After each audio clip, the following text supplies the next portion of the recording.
Powered by Mangaldeep, प्रार्थना की महक प्रार्थना के बाद भी। सेंसोडेंट के टूथ का करंट गॉन तो लाइफ का करंट ऑन। एंड सनराइज मसाला, स्वाद बिहार का। हिमाचल की मंडी लोकसभा सीट से भाजपा की उम्मीदवार कंगना रनौत ने जीत हासिल कर ली है। इलेक्शन कमीशन के मुताबिक कंगना रनौत ने कांग्रेस के उम्मीदवार विक्रमादित्य सिंह को 74,755 वोटों से हरा दिया है। कंगना के खाते में 5,37,022 वोट आए, जबकि विक्रमादित्य को 4,62,267 वोट मिले।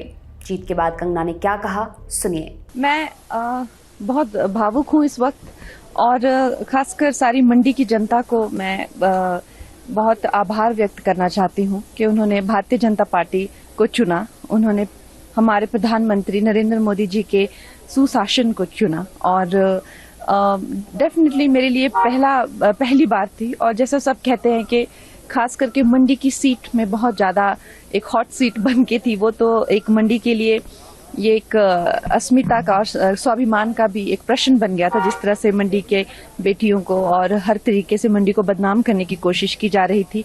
खैर, अब वो बातें सब हमारे पीछे रह चुकी हैं। महिलाओं को ये एक नया आत्मविश्वास देगा, और मंडी जो है प्रधानमंत्री जी के नेतृत्व में बहुत विकास करेगी। क्या फ्यूचर विजन रहेगा?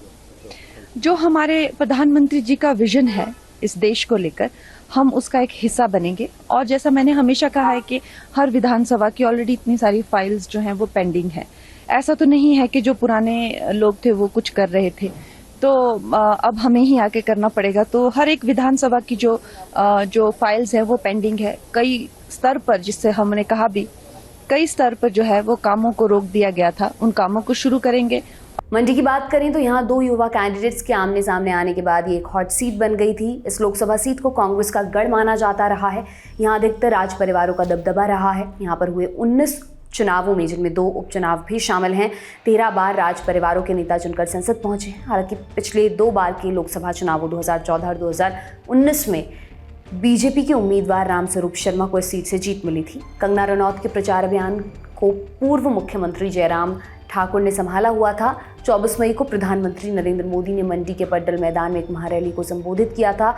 इसमें भाजपा अच्छी खासी भीड़ जुटाने में कामयाब हुई। बॉलीवुड में रहते हुए कंगना अपने विवादित बयानों के लिए जानी जाती रही हैं। चुनाव प्रचार अभियान के दौरान भी कंगना ने विक्रमादित्य सिंह को लेकर विवादित बयान दिए। कंगना ने विक्रमादित्य सिंह को छोटा पप्पू और राजा बेटा कहकर संबोधित किया। विक्रमादित्य सिंह ने भी कंगना पर निशाना साधा था।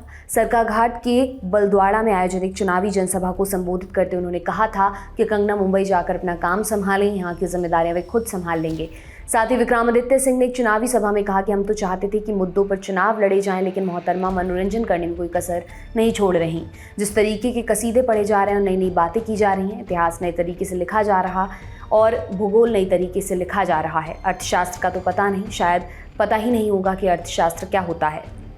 आपको बता दें कि मंडी संसदीय सीट के तहत 17 विधानसभा क्षेत्र आते हैं। विधानसभा क्षेत्रों में करीब 34% राजपूत, जबकि करीब 21% ब्राह्मणों का वोट बैंक है। सीट पर हमेशा ही राजपूतों और ब्राह्मणों का कब्जा रहा है। 2019 लोकसभा चुनाव में भी इस सीट से बीजेपी के रामस्वरूप शर्मा ने जीत हासिल की। उन्हें 6,47,189 वोट मिले थे, जबकि कांग्रेस के आश्रय शर्मा 2,41,730 वोटों के साथ दूसरे स्थान पर रहे। वहीं CPI-M के दिलीप सिंह कायत 14,838 वोटों के साथ तीसरे स्थान पर रहे थे।